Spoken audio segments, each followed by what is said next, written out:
예, 신년주일입니다. 새해 신앙생활 승리하시고 주님의 복을 많이 짓는 복된 한 해 되기를 간절히 축원합니다. 아무도 걸어보지 못한 2020년을 우리가 맞았지요. 이제 세기를 걷는 성도 여러분, 이제 묵은 것들, 또 후회와 실패를 다 접고 이제 새 출발을 힘차게 걸어가시기 바랍니다. 그러니까 결단하며 새 출발을 하고자 하는 오늘 우리에게 성경 말씀이 주시는 음성을 듣고 순종하며 이 한 해 승리하는 저와 여러분 모두가 됐으면 합니다. 먼저 오랜 바벨론 포로 시대를 끝내고 예루살렘으로 돌아가서 이제 새 출발하려고 하는 이스라엘 백성에게 주어진 말씀이 스가랴서의 말씀이지요. 이 스가랴는 오늘의 성경 본문에서 온순하셔서 어린 나귀를 타고 오실 메시아를 말합니다. 또 병가와 군마를 없애고 활을 꺾어버리고 평화를 선포하실 그리스도, 그리고 하나님과 우리 사이를 피로 맺어주실 예수 그리스도를 예언하면서 사로잡혔어도 희망을 잃지 않는, 소망을 품는 그런 사람들에게 이제 요새로 돌아와라 이렇게 외치고 있습니다. 사실 포로라고 하는 말은 희망이, 소망이 끊긴 자를 가리키지요. 그러나 스가랴는 사로잡혔어도 희망을 잃지 않는 사람에 대해서 말하고 있습니다. 그렇습니다, 여러분. 참된 하나님의 백성들은 희망을 잃지 않는 사람들입니다.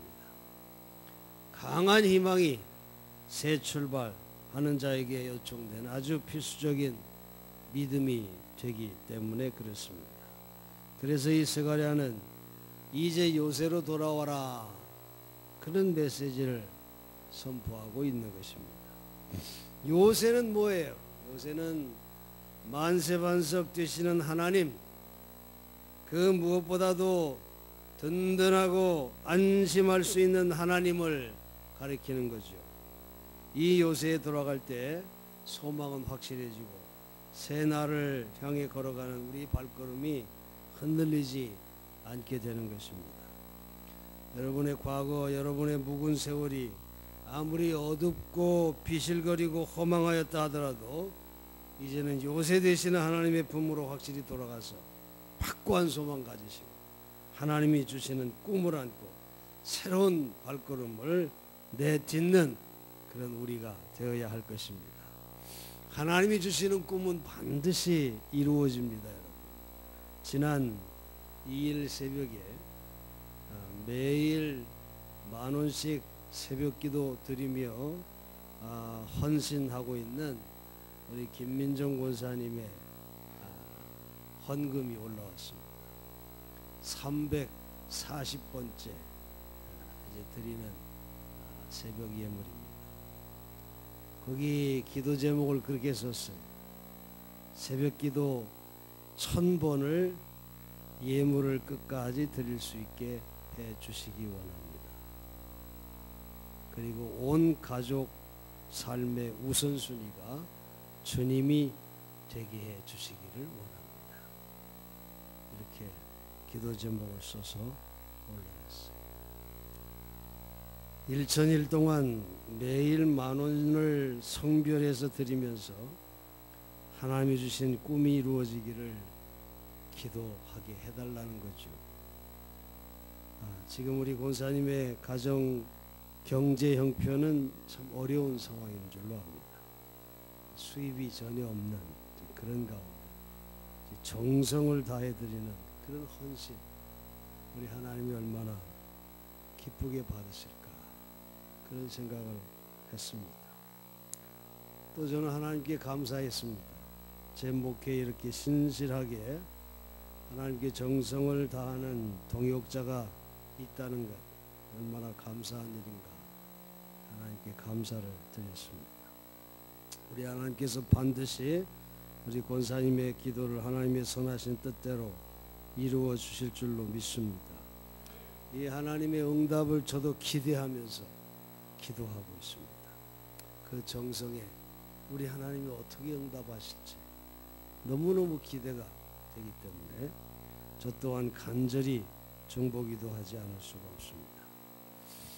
이 스가랴는 폐허가 된 고국에 돌아와서 새 출발하는 동족들에게 외쳤습니다.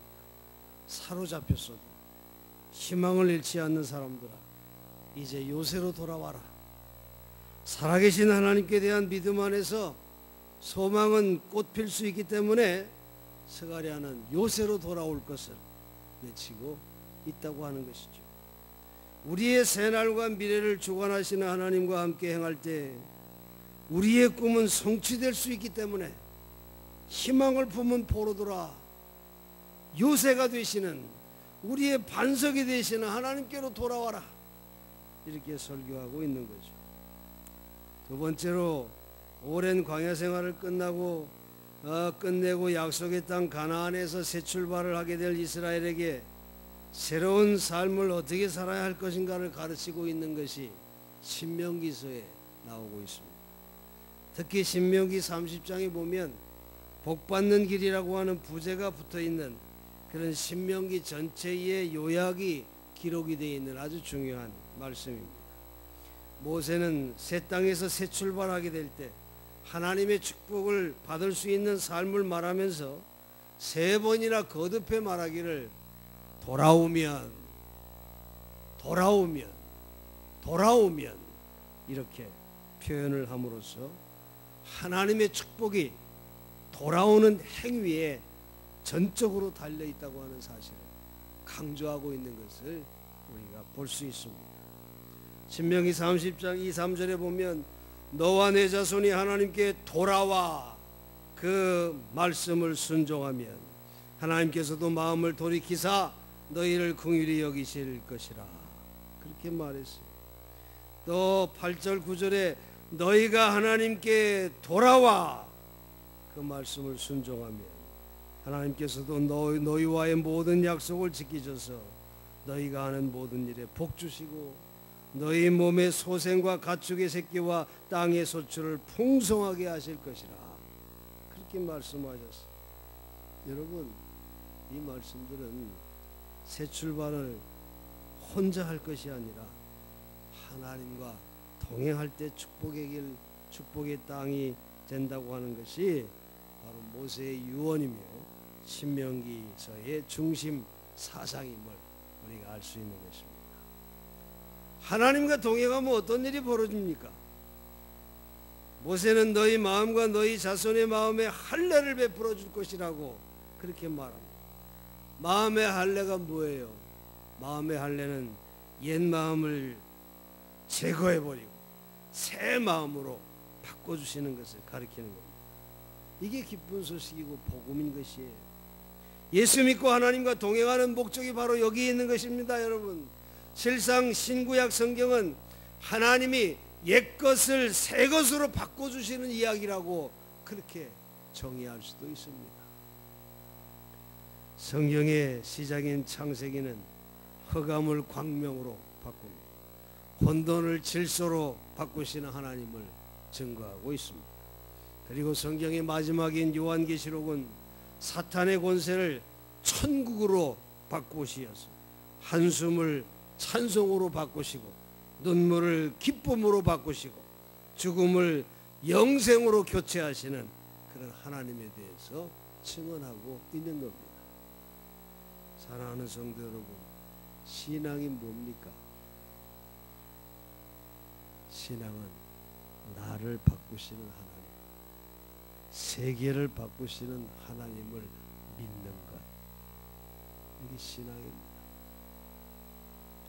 따라서 성서적인 죄의 정의는 하나님이 나를 바꾸시려고 하는데 바꾸시려는 하나님께 대한 반항, 이것이 죄다, 그렇게 말할 수 있는 겁니다. 나는 변화를 원치 않습니다. 나를 그냥 내버려 두십시오. 이렇게 말하는 것을 성경에서는 그것이 죄다. 그렇게 말하고 있는 거예요. 성 프란시스의 기도가 이 진리를 대변하고 있어요. 미움이 있는 곳에 사랑을, 상함이 있는 곳에 용서를, 의심이 있는 곳에 믿음을, 절망이 있는 곳에 희망을, 흑암이 있는 곳에 광명을, 슬픔이 있는 곳에 기쁨을 이렇게 바꾸어 주실 것을 간구하는 기원인 것을 우리가 알 수 있습니다. 여러분 생각해 보십시다. 바꾸어 주시는 하나님,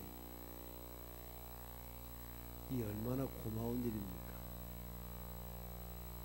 내 의지만으로는 바꿀 수 없기 때문에 나를 바꾸시는 하나님의 은혜가 얼마나 감사한 것입니까? 값없이 그렇게 주어지는 그런 것이기 때문에 바울은 그걸 은혜라, 값없이 주시는 선물이요 은혜라 이렇게 부르고 있는 것이죠. 무엇보다도 눈물겹도록 감격스러운 주님의 약속은 우리의 더럽고 못난 육체까지도 새 것으로 바꾸어 주시겠다고 말씀하고 있습니다.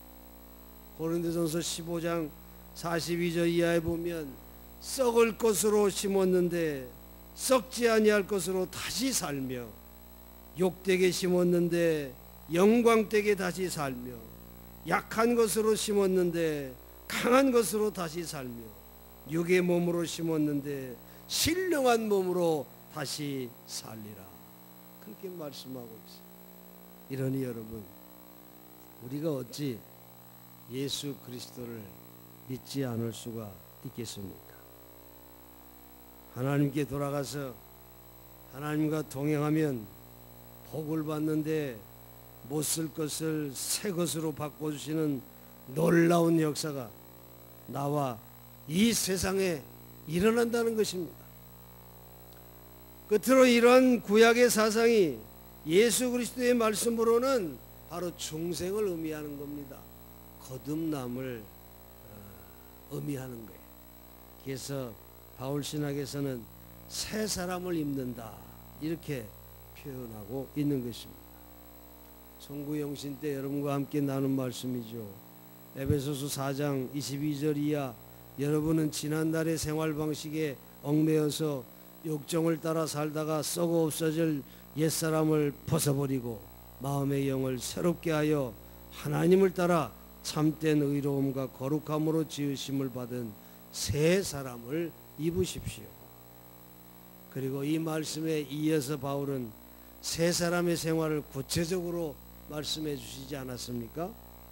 새 사람의 생활은 바로 거짓을 버리고 참된 말을 하며, 해가 지도록 화를 품고 있지 말고, 도둑질하는 사람에게 다시는 도둑질하지 말며, 나쁜 말은 입 밖에도 내지 말고, 듣는 사람에게 덕을 세우고 은혜를 끼치는 말을 하고, 성령을 슬프시게 하지 말며, 모든 악독과 격정과 분노와 소란과 욕설을 버리고 서로 친절히 하며 불쌍히 여기며, 그리스도께서 여러분을 용서하신 것 같이 서로 용서하십시오.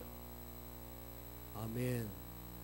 이게 새 사람의 생활의 모습이 되어야 한다는 거죠. 사랑하는 성도 여러분, 우리는 새로워질 수 있습니다. 우리는 새 사람이 될 수 있습니다. 아멘입니까? 여러분, 왜 그럴까요? 우리 하나님께서는 새 창조가 가능하시는 분이기 때문에 그렇습니다. 여러분, 나는 새로워질 필요가 없다 이렇게 말하는 사람이 있어요? 이것은 가장 큰 교만의 죄를 범하는 것임을 알아야 합니다. 또 여러분 가운데 나는 새로워지기에는 너무 늙었고 너무 굳어버려서 불가능해 이렇게 말하는 사람이 있습니까? 이것은 여러분 가장 깊은 불신앙의 죄를 범하는 것입니다. 전능하신 하나님을 믿지 않겠다는 것과 똑같은 것입니다. 하나님께서는 이사야를 통해 이렇게 말씀하세요. 너는 지나간 일을 기억하지 말며 옛 일을 생각하지 말아라. 보라, 내가 새 일을 행하리라. 그렇게 말씀했어요. 요새 되시는 하나님께로 돌아가서 올해 2020년 힘차게 출발하는 우리 모두가 되기를 원합니다. 여러분, 진정 새로워지기를 원하십니까? 진정 바뀌어지기를 원하십니까? 새 일을 행하시는 하나님께로 돌아갑시다. 하나님과 동행한다고 하는 것은 엄청난 의욕과 넘치는 기쁨과 충분한 능력과 최선의 안전을 택하는 길이 바로 그 길에 있는 것입니다. 여러분, 올해는 방황하지 말고 확실하게 목표를 향해 요새로 돌아가는, 그래서 주님과 함께 동행하며 이 해를 출발하는 그런 한 해가 되기를 바랍니다. 2020년 하루하루 여러분이 진정으로 하나님을 사랑한다면, 정말 하나님과 동행한다면 여러분의 가슴은 외롭게 비어있지 않을 것이고, 여러분의 머리는 허무한 것을 찾아 헤매지 않을 것이며, 여러분의 피는 무관심으로 냉각되지 않고 뜨겁게 우리의 가슴을 활활 태우게 될 것입니다. 사랑하는 성도 여러분, 올해 정말 하나님께로 온전히 돌아가서 출발합시다. 하나님 우리를 있는 모습 그대로 받아주시고 새 사람으로 빚어 주실 줄로 믿습니다. 승리케 하시는 하나님을 찬양하시면서 희망 넘치는 그런 2020년 되시기를 주의 이름으로 간절히 축원합니다.